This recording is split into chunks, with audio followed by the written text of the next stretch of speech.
आप देख रहे हैं केएमबी न्यूज, सच के साथ नई शुरुआत। नमस्कार दोस्तों, आप लोग केएमबी न्यूज देख रहे हैं। वर्तमान समय में हमारे उत्तर प्रदेश में सामान्य निर्वाचन चल रहे हैं और सामान्य निर्वाचन लगभग अंतिम चरण में है। 5वें चरण का चुनाव कल 27 फरवरी को होना है और आगामी 3 तारीख और 7 तारीख को 6ठे और 7वें चरण का मतदान होना है। 10 तारीख को मतगणना होनी है। मतगणना के बाद नई सरकार बनेगी। तो हमारा विषय यह है कि हम नई सरकार से क्या चाहते हैं, पुरानी सरकार ने क्या नहीं किया जिसे नई सरकार को करना चाहिए।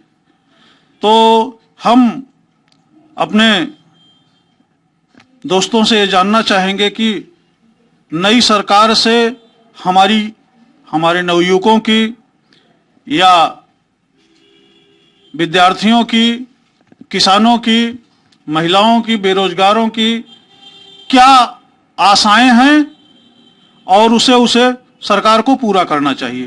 तो आप हमारे साथ हैं जी माइंड इंस्टीट्यूट के डायरेक्टर कौशल कुमार सिंह जी, और आप हैं हरिओम भाई साहब को हैरी हैरी कहते हैं, और इंद्रसेन सिंह हैं, आप हैं कर्मराज द्विवेदी जी।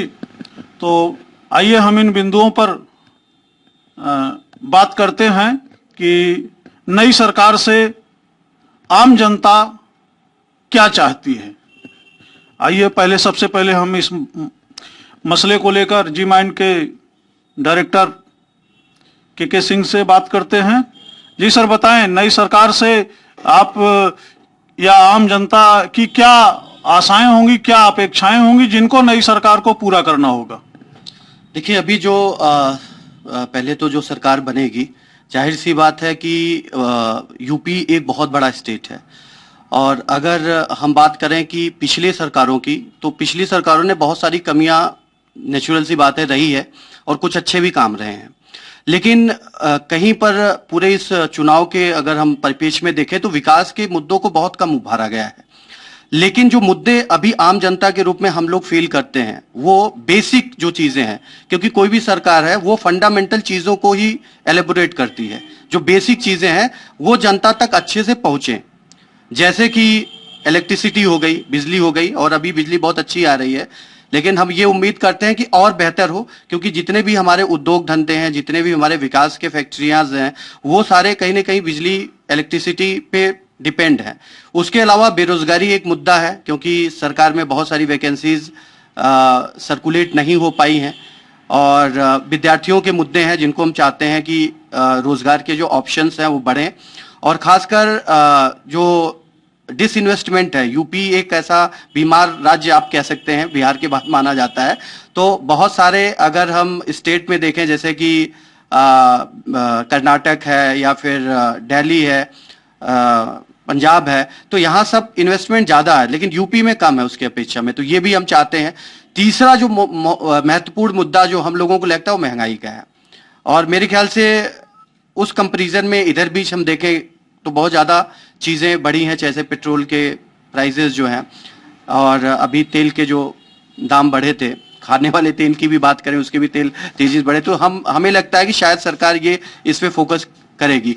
और चूंकि यूपी स्टेट बहुत बड़ा है, तो जाहिर सी बात है यहाँ लॉ एंड ऑर्डर एक बहुत बड़ी समस्या रहती है, खासकर महिला सुरक्षा को लेकर, महिलाओं की शिक्षा को लेकर। ये हम चाहते हैं कि जो नई सरकार है उस पर पुख्ता करे, क्योंकि अभी जो भी सरकारें हैं जो अच्छा काम अभी कर रही, लेकिन ऐसा नहीं कि अगर सरकार चेंज होती है तो कुछ जो सिक्योरिटी के मुद्दे हैं उस पर अभी किसी भी सरकार का खुल के वो नहीं है। बाकी कुछ किसानों की बेसिक समस्याएं हैं जिसे हमें लगता है कि हर सरकार को फोकस करना चाहिए। और भ्रष्टाचार, जो कि सबसे बड़ी समस्या है, अभी भी सिटीजन चार्टर लागू नहीं हुआ है, भ्रष्टाचार के ऊपर बहुत कड़े कानून नहीं बन पाए हैं। मुझे लगता है कि ये चीज को सुधारने की जरूरत है, क्योंकि हमारा जो जीडीपी का 20 से 25% है, मैं तो कहता हूं ज्यादा भी, वो भ्रष्टाचार की भेंट ही चल जाता है। जो अधिकारी हैं, नेता हैं, कहीं ना कहीं उसके पार्ट एंड पार्सल हैं। तो ये मुद्दे हैं जिनके ऊपर हम चाहते हैं कि सरकार अगर गंभीरता से लेगी तो निश्चित रूप से यूपी एक बेहतर स्टेट की ओर आगे बढ़ सकता है। धन्यवाद। अब हम बात करते हैं हरिओम जी से। इनकी क्या अपेक्षाएं हैं आने वाली सरकार से? सर, सबसे पहले केएमबी चैनल को बहुत बहुत धन्यवाद मुझे अपनी बात रखने के लिए। सर, मैं आने वाली जो सरकार गठित होगी 10 मार्च के बाद, उससे उम्मीद करता हूं कि वो शिक्षा, सुरक्षा और रोजगार पर काम करेंगे। सर, रोजगार वाले मुद्दे को लेकर के मैं बात करना चाहूँगा कि वर्तमान में जो सरकार चली, इसमें एक उत्तर प्रदेश का संस्थान है UPSSC अधीनस्थ सेवा चयन आयोग। इनकी जो रफ्तार रही पिछले 5 सालों में, सबसे खराब स्थिति इनकी रही। इन्होंने बहुत ठीक से काम नहीं किया। 5 से 6 साल की पूर्व की जो भर्तियां रही हैं वो सब अभी पेंडिंग में पड़ी हुई हैं, उन पर काम नहीं हुआ। तो मैं ये आशा और उम्मीद करता हूं कि जो सरकार गठित होगी, जो चयनित होकर के आएगी, वो इन सब इश्यूज़ को ध्यान में रखते हुए ये जो पुरानी भर्तियां हैं उनकी गति को उनको तेज करने का प्रयास करेंगे, जिससे वो जल्दी से जल्दी ये सारी भर्तियां हो पाएँ और लोगों को नौकरियाँ मिल पाएँ। तो मैं ऐसी आशा और उम्मीद करता हूँ कि आने वाली सरकारें इस वाले विषय को ध्यान में रखेंगी, क्योंकि ये सारी चीज़ें इनके लिए प्राथमिकता में नहीं रहती हैं। ये सारे गौड़ विषय हो जाते हैं, तमाम तरह के और मुद्दों पर लोगों का ध्यान भटकाया जाता है। तो मैं ऐसा ही चाहूँगा कि ये सब चीज़ों को ध्यान रखा जाए और हमारी बात को भी सुना जाए। जी धन्यवाद। हम अपने चैनल के माध्यम से आपकी बात को आने वाली नई सरकार तक पहुंचाने का प्रयास करेंगे कि विद्यार्थियों, खासकर जो ये कंप्यूटर क्षेत्र में आप ज़्यादा काम करते हैं या किसी भी क्षेत्र में, आपने बताया कि भर्तियां हुई 5-5 साल 6-6 साल से पेंडिंग पड़ी हैं, तो आगामी सरकार से ये उम्मीद की जाएगी कि वो इन मुद्दों पर, बेरोजगारी के मुद्दों पर लोगों ध्यान रखे और ज़्यादा से ज़्यादा लोगों को रोजगार सुलभ कराए। आइए हम सेरेमनी पॉइंट के मैनेजर इंद्रसेन सिंह से बात करते हैं।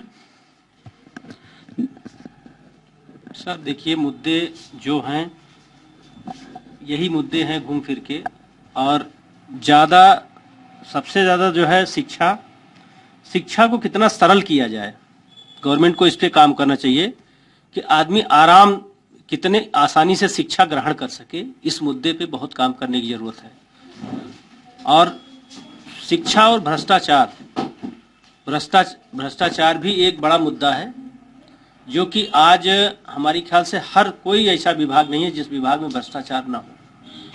इस पे भी गवर्नमेंट को बहुत ध्यान देने की ज़रूरत है, चाहे वो तहसील लेवल पे हो, चाहे वो पुलिस प्रशासन में हो। आम आदमी की बात सुनी जानी चाहिए। एक आम आदमी किसी भी दफ्तर में, किसी भी विभाग में जाए तो अपनी बात कुछ रखता है तो उसको सुना जाए। ये हमारे हिसाब से ये चीज़ होना चाहिए, जो नहीं है अभी तक गवर्नमेंट में। किसानों के बारे में क्या कहेंगे आप? किसानों के बारे में भी उनकी भी बहुत बड़ी समस्या है। किसान भी जो है वो आज भी उनकी आर्थिक स्थिति सही नहीं हो रही है। जो दावे लोग जरूर रहे हैं, लेकिन एक्चुअल पोजीशन अगर देखा जाए तो किसान की स्थिति अभी भी बहुत खराब है। उनकी जो चाहे भौगोलिक स्थिति कह लीजिए या कुछ भी कह लीजिए, आमदनी खर्च की अपेक्षा बहुत कम है। एक किसान जो है आज की स्थिति में 10 बीघे जमीन रखने वाला व्यक्ति दाल चावल रोटी सब्जी खाने की स्थिति में नहीं है। मतलब किसानों पर आने वाली सरकार को और कार्य करने की और ज्यादा काम करने की जरूरत है, तभी जो है किसानों की दशा और दिशा सुधर सकती है। आइए हम कर्मराज द्विवेदी जी जो हमारे साथ हैं, हम इनसे बात करते हैं कि आने वाली सरकार से आम जनता के बारे में इनकी क्या सोच है कि आगे आने वाली सरकार को क्या करना चाहिए। धन्यवाद आपको।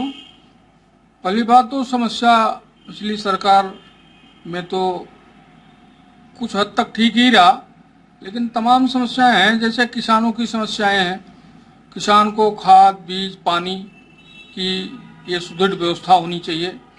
और तमाम ये माइनरें हैं, माइनरों की सफाई होती है केवल कागजों पे हो रही है। और कहीं जहाँ पे मजदूर काम करने चाहिए वहाँ जेसीबी मशीनें काम कर रही हैं, और जेसीबी मशीनों से माइनरों की खुदाई कर देते हैं, लेकिन पुलिया के नीचे जो है अभी भी तह जमी हुई है, जिससे किसानों के खेतों में पानी नहीं जा पाता है। इस दशा में सरकार को इस पर ठोस कदम उठाना होगा।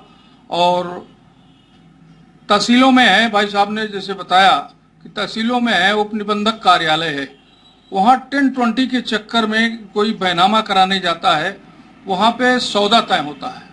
अगर इतना आप दोगे, रोड से हटके है कि रोड से अंदर है या रोड से बाहर है, तो उसी हिसाब से उसी रेशियो से इनका उप निबंधक कार्यालय में रुपए की वसूली होती है और किसान या क्रेता विक्रेता दोनों ठगा जाता है। इस पर भी किसान को ध्यान देने की जरूरत है।